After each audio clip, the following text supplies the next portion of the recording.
आनंद जी, बातें तो ये भी चलती हुई नजर आई हैं कि शायद 90 मिलियन टन के नीचे भी यहाँ पर फाइनल फिगर आते आते हम लेवल्स देखेंगे। आपको लगता है कि उतना बेरिश यहाँ पर फसल रह सकती है?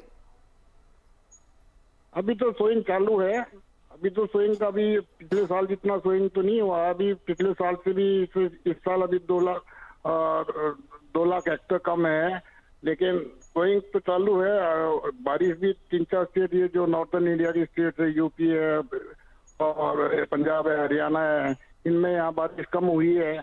उसके हिसाब से सोइंग अभी चालू है। देखो, सोइंग के ऊपर ही डिपेंड करता है कितना सोइंग होता है, एस्टिमेट उसी हिसाब से एस्टिमेट लगेगा।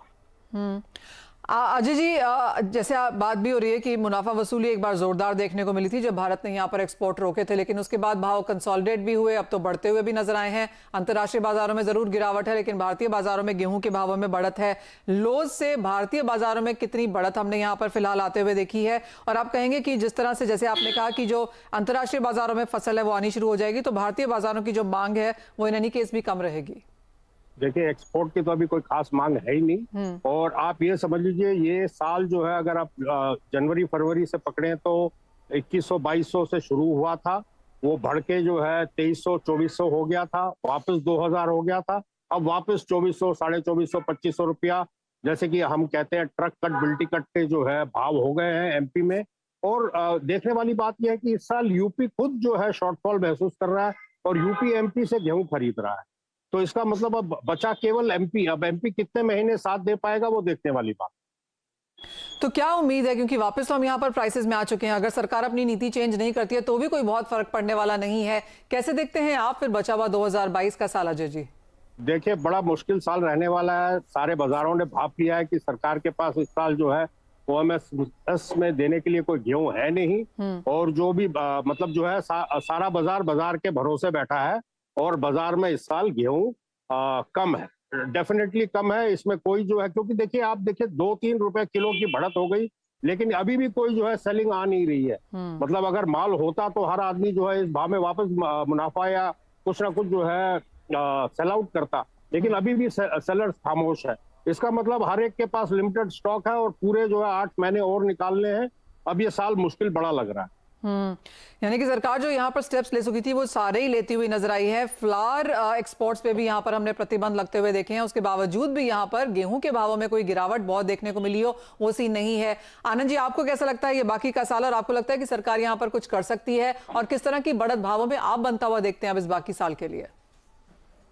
सरकार अगर पुरानी नीति गेहूं पे नहीं लागू करती है, जो स्टेट्स को नहीं दे रही है, गुजरात को, एमपी को, यूपी को, बिहार को, जो पीडीएस में गेहूं नहीं, वो पुरानी नीति के हिसाब से नहीं देगी, तो लोगों को दिक्कत होगी। उसी हिसाब से प्राइसेस मेरे हिसाब से और 2 रुपए किलो बढ़ेंगे। जो माल सरकार देती है वो मार्केट में नहीं आएगा या लोगों को नहीं मिलेगा, तो लोगों को तो आटा खाना है, गेहूं खाना है, तो वो तो मार्केट से लेंगे। मार्केट में उस हिसाब से डिमांड बढ़ेगी और डिमांड बढ़ेगी। सरकार ने तो इस बार अपना सोचा हुआ है कि हम तो पीडीएस में, क्योंकि सरकार को पहले ही माल आधी क्वांटिटी में इस साल मिला है। करीब 188 लाख टन के करीब सरकार को माल मिला है। हाँ जी। जो पिछले साल 433 लाख टन माल लिया था सरकार ने, वो सरकार को यहाँ पे माल मिला है। उनके पूल में पहले ही शॉर्टेज है, तो उस हिसाब से सरकार फिर इस बात में को सोचना पड़ेगा, देखना पड़ेगा कि कैसे पूर्ति होगी। अजय जी, एक फाइनल सवाल, आपको भी लगता है कि 2-3 रुपया यहाँ से बढ़ सकता है इस साल के लिए, और क्या सरकार की कोई भी नीति में चेंजेस यहाँ पर आने की उम्मीद है?